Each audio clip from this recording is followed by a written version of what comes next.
नमस्कार दोस्तों, हमारे चैनल में आप सभी का स्वागत है। दोस्तों, आज हम भगवत गीता से संबंधित श्रीमद् भगवत गीता अध्याय 18 मोक्ष संन्यास योग, संन्यास में पूर्णता और शरणागति के माध्यम से योग के बारे में सुनेंगे। तो आइए दोस्तों सुनते हैं। भगवत गीता का अंतिम अध्याय सबसे बड़ा है और इसमें कई विषयों को सम्मिलित किया गया है। अर्जुन संस्कृत में प्रायः प्रयुक्त होने वाले दो शब्दों संन्यास और त्याग के संबंध में प्रश्न पूछने के साथ संन्यास के विषय पर चर्चा प्रारंभ करता है। दोनों शब्द एक ही मूल धातु के हैं, जिसका अर्थ परित्याग करना है। सन्यासी वह है जो गृहस्थ जीवन में भाग नहीं लेता और समाज को त्याग कर साधना का अभ्यास करता है। त्यागी वह है जो कर्म में संलग्न रहता है, लेकिन कर्म फल का भोग करने की इच्छा का त्याग करता है। यही गीता की वाणी का मुख्य अभिप्राय है। श्री कृष्ण दूसरे प्रकार के त्याग की संतुति करते हैं। वे परामर्श देते हैं कि यज्ञ, दान, तपस्या और कर्तव्य पालन संबंधी कार्यों का कभी त्याग नहीं करना चाहिए, क्योंकि ये ज्ञानी को भी शुद्ध करते हैं। इनका संपादन केवल कर्तव्य पालन की दृष्टि से करना चाहिए, क्योंकि इन कार्यों को कर्म फल की आसक्ति के बिना संपन्न करना आवश्यक होता है।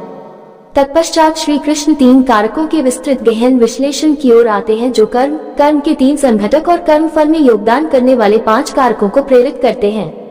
वे इनमें से प्रत्येक की 3 गुणों के अंतर्गत विवेचना करते हैं। वे कहते हैं कि जो अल्पज्ञानी है वे स्वयं को अपने कार्यों का कारण मानते हैं, लेकिन विशुद्ध बुद्धि युक्त प्रबुद्ध आत्माएं न तो स्वयं को अपने कार्यों का कर्ता और न ही भोक्ता मानती हैं। अपने कर्मों के फलों से सदैव विरक्त रहने के कारण वे कार्मिक प्रतिक्रियाओं के बंधन में नहीं पड़ते। आगे इस अध्याय में यह अवगत कराया गया है कि लोगों के उद्देश्यों और कर्मों में भिन्नता क्यों पाई जाती है। तत्पश्चात इसमें प्रकृति के 3 गुणों के अनुसार ज्ञान, कर्म और कर्ता की श्रेणियों का वर्णन किया गया है। फिर आगे यह अध्याय बुद्धि, दृढ़ संकल्प और सुख के संबंध में समान विश्लेषण प्रस्तुत करता है। इसके बाद यह अध्याय उन लोगों का चित्रण करता है जिन्होंने आध्यात्मिक जीवन में पूर्णता की अवस्था प्राप्त कर ली है और ब्रह्म की अनुभूति में लीन हो गए हैं। आगे इस अध्याय में ये कहा गया है कि ऐसे पूर्ण योगी भी भक्ति में तल्लीनता द्वारा अपनी पूर्णता का अनुभव करते हैं। इसलिए भगवान के दिव्य व्यक्तित्व के रहस्य को केवल मधुर भक्ति द्वारा जाना जा सकता है। इसके बाद श्री कृष्ण अर्जुन को स्मरण कराते हैं कि भगवान सभी जीवों के हृदय में स्थित हैं और उनके कर्मों के अनुसार वे उनकी गति को निर्देशित करते हैं। यदि हम उनका स्मरण करते हैं और अपने सभी कर्म उन्हें समर्पित करते हैं तथा उनका आश्रय लेकर उन्हें अपना लक्ष्य बनाते हैं, तब उनकी कृपा से हम सभी प्रकार की कठिनाइयों को पार कर लेंगे। लेकिन यदि हम अपने अभिमान से प्रेरित होकर अपनी इच्छानुसार कर्म करते हैं, तब हम सफलता प्राप्त नहीं कर पाएंगे। अंत में श्री कृष्ण ये प्रकट करते हैं कि सभी प्रकार की धार्मिकता का त्याग करना और केवल भगवान की भक्ति के साथ साथ उनके समक्ष शरणागत होना ही अति गुह्यतम ज्ञान है। तथापि यह ज्ञान उन्हें नहीं प्रदान करना चाहिए जो आडंबरहीन और भक्त नहीं है, क्योंकि वे इसकी अनुचित व्याख्या करेंगे और इसका दुरुपयोग कर अनुत्तरदायिता से कर्मों का त्याग करेंगे। यदि हम ये गुह्य ज्ञान पात्र जीवात्मा को प्रदान करते हैं, तब यह अति प्रेमायुक्त बन जाता है और भगवान को अति प्रसन्न करता है। इसके बाद अर्जुन भगवान को सूचित करता है कि उसका मोह नष्ट हो गया है और वह उनकी आज्ञाओं का पालन करने के लिए तत्पर है। अंत में संजय, जो नेत्रहीन राजा धृतराष्ट्र को युद्ध भूमि पर भगवान श्री कृष्ण और अर्जुन के बीच हो रहे संवादों को सुना रहा था, व्यक्त करता है कि वह इन संवादों को सुनकर इतना स्तंभित और आश्चर्यचकित है कि जैसे ही वह भगवान के पवित्र संवादों और भगवान के अति विशाल विश्व रूप का स्मरण करता है, तब उसके शरीर के रोंगटे खड़े हो जाते हैं। गहन कथन के साथ भगवत गीता का समापन करते हुए वह कहता है कि विजय सदैव वही होती है जहां भगवान और उसके भक्त होते हैं, और इस प्रकार से अच्छाई, प्रभुता और समृद्धि भी वही होगी, क्योंकि परम सत्य का प्रकाश सदैव असत्य के अंधकार को परास्त कर देता है। अर्जुन ने कहा, हे महाबाहु, मैं संन्यास और त्याग की प्रकृति के संबंध में जानना चाहता हूँ। हे केशनिशूदन, हे ऋषिकेश, मैं दोनों के बीच का भेद जानने का भी इच्छुक हूँ। परम भगवान ने कहा, कामना से अभिप्रेरित कर्मों के परित्याग को विद्वान लोग संन्यास कहते हैं और सभी कर्मों के फलों के त्याग को बुद्धिमान लोग त्याग कहते हैं। कुछ मनीषी घोषित करते हैं कि समस्त प्रकार के कर्मों को दोषपूर्ण मानते हुए उन्हें त्याग देना चाहिए, किंतु अन्य विद्वान यह आग्रह करते हैं कि यज्ञ, दान तथा तपस्या जैसे कर्मों का कभी त्याग नहीं करना चाहिए। हे भरत श्रेष्ठ, आप त्याग के विषय में मेरा अंतिम निर्णय सुनो। हे मनुष्यों में सिंह, त्याग के लिए 3 प्रकार की श्रेणियों का वर्णन किया गया है। यज्ञ, दान तथा तपस्या पर आधारित कर्मों का कभी परित्याग नहीं करना चाहिए।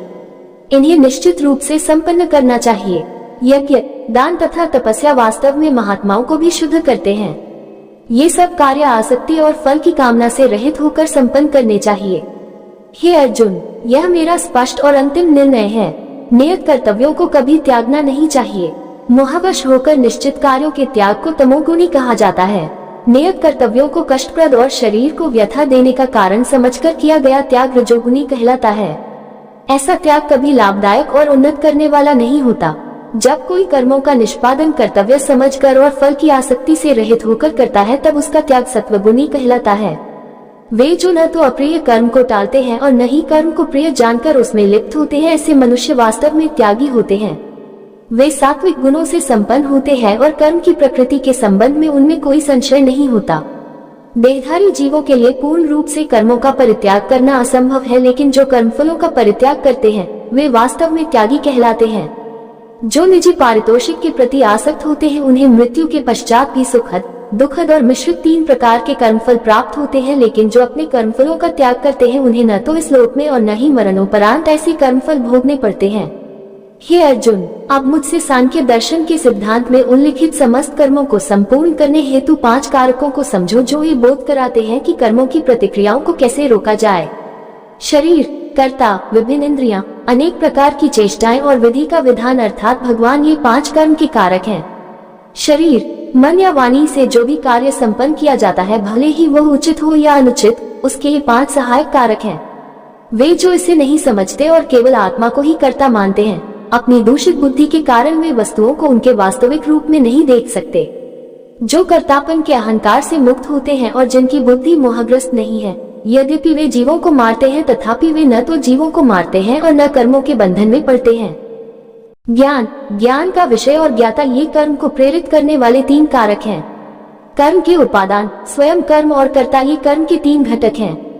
सांख्य दर्शन में ज्ञान, कर्म और कर्ता की 3 श्रेणियों का उल्लेख किया गया है और तदनुसार प्रकृति के 3 गुणों के अनुसार इनमें भेद का वर्णन भी किया गया है। इन्हें सुनो और मैं तुम्हें इनका भेद बताता हूँ।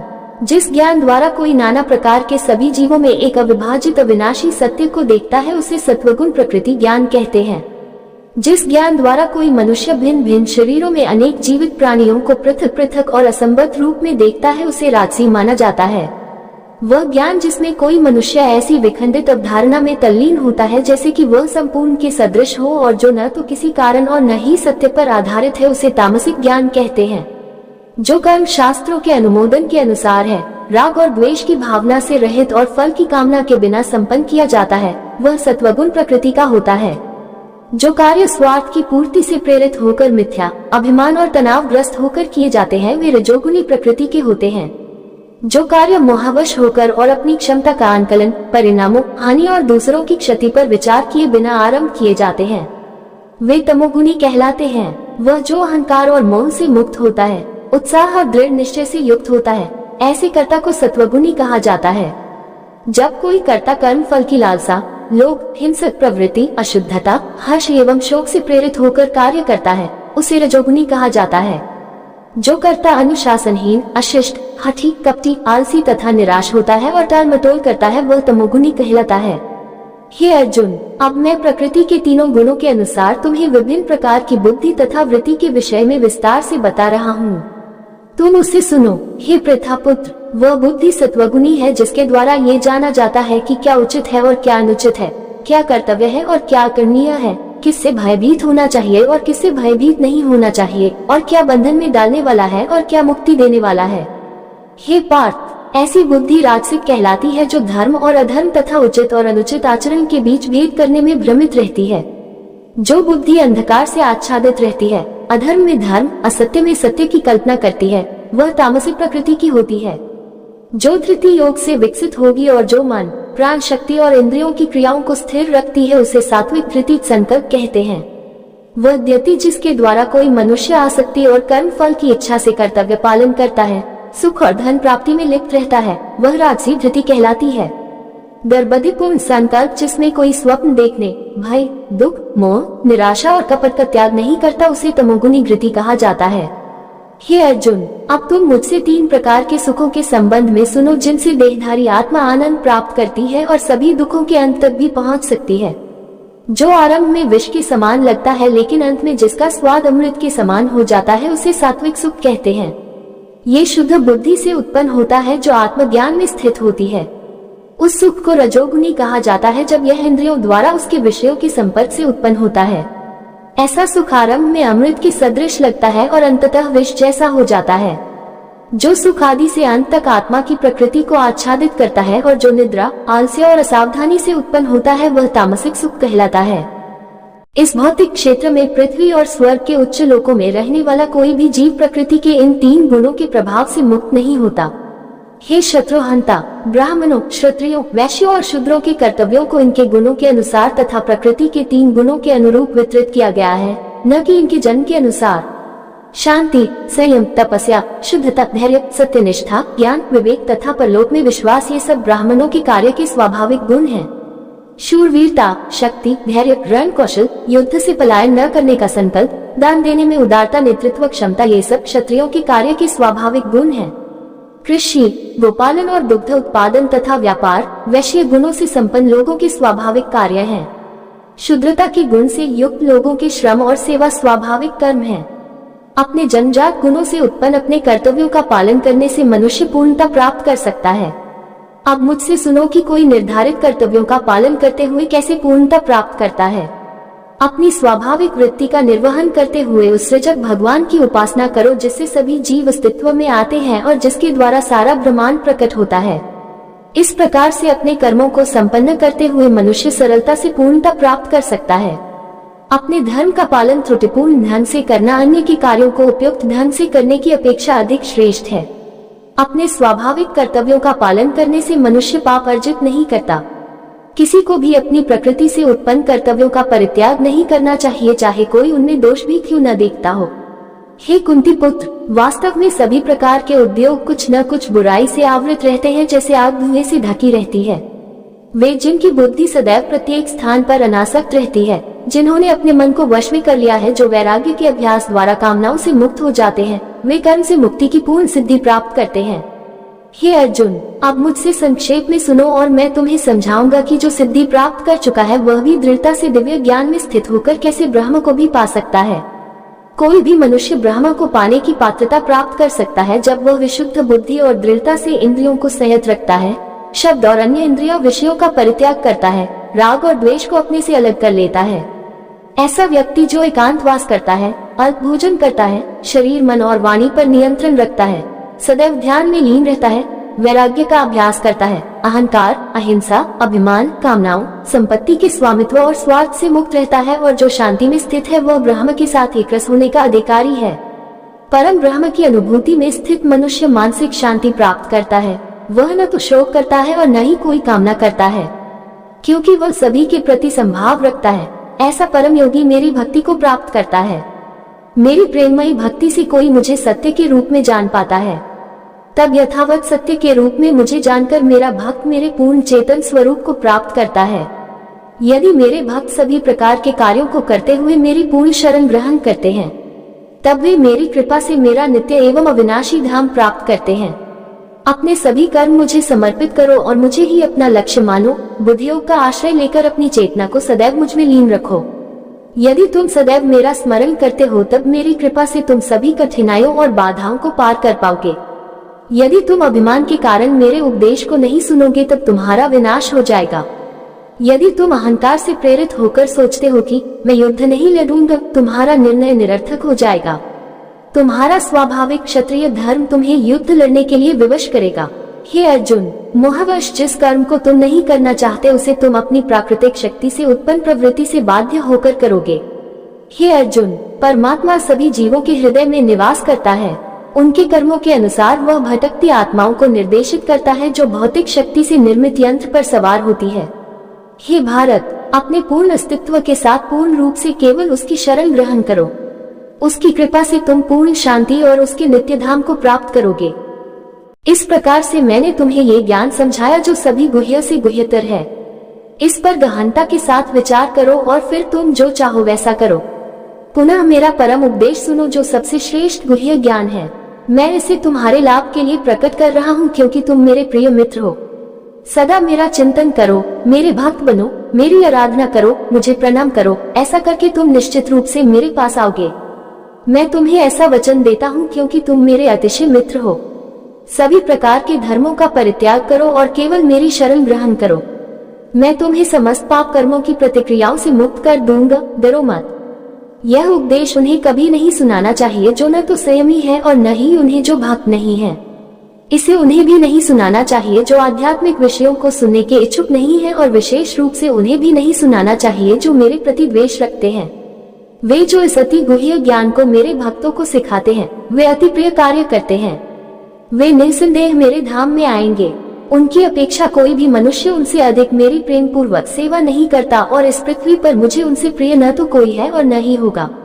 और मैं ये घोषणा करता हूँ कि जो हमारे पवित्र संवाद का अध्ययन करते हैं वे ज्ञान के समर्पण द्वारा अपनी बुद्धि के साथ मेरी पूजा करेंगे, ऐसा मेरा मत है। वे जो श्रद्धायुक्त तथा द्वेष रहित होकर केवल इस ज्ञान को सुनते हैं वे पापों से मुक्त हो जाते हैं और मेरे पवित्र लोकों को पाते हैं जहाँ पुण्य आत्माएं निवास करती हैं। हे पार्थ, क्या तुमने एकाग्रचित होकर मुझे सुना? हे धनंजय, क्या तुम्हारा अज्ञान और मोह नष्ट हुआ? अर्जुन ने कहा, हे अच्युत, आपकी कृपा से मेरा मोह नष्ट हो गया है। अब मैं ज्ञान में स्थित हूँ, मैं संशय से मुक्त हूँ और मैं आपकी आज्ञाओं के अनुसार कर्म करूँगा। संजय ने कहा, इस प्रकार से मैंने वासुदेव पुत्र श्री कृष्ण और उदारचित पृथा पुत्र अर्जुन के बीच अद्भुत संवाद सुना। यह इतना रोमांचकारी संदेश है कि इससे मेरे शरीर के रोंगटे खड़े हो गए हैं। वेद व्यास की कृपा से मैंने इस परम गुह्य योग को साक्षात योगेश्वर श्री कृष्ण से सुना। हे राजन, जब जब मैं परमेश्वर श्री कृष्ण और अर्जुन के बीच हुए इस चकित कर देने वाले अद्भुत संवाद का स्मरण करता हूँ तब तब मैं पुनः पुनः हर्षित होता हूँ। भगवान श्री कृष्ण के अति विस्मयकारी विश्व रूप का स्मरण कर मैं अति चकित और बार बार हर्ष से रोमांचित हो रहा हूँ। जहाँ योग के स्वामी श्री कृष्ण और श्रेष्ठ धनुर्धर अर्जुन है वहाँ निश्चित रूप से अनंत ऐश्वर्य, विजय, समृद्धि और नीति होती है, ऐसा मेरा निश्चित मत है। उम्मीद करते हैं दोस्तों आपको ये भगवत गीता से संबंधित श्रीमद् भगवत गीता अध्याय 18 मोक्ष संन्यास योग, संन्यास में पूर्णता और शरणागति के माध्यम से योग के विचार सुनने में अच्छे लगे होंगे जी। दोस्तों आपको ये विचार सुनने में अच्छे लगे हैं तो कृपया करके चैनल को सब्सक्राइब जरूर करें। इसी के साथ विदा लेते हैं दोस्तों, कल फिर भगवत गीता का इससे अगला भाग लेकर हाजिर होंगे। तब तक सभी दोस्तों को जय श्री कृष्ण जी।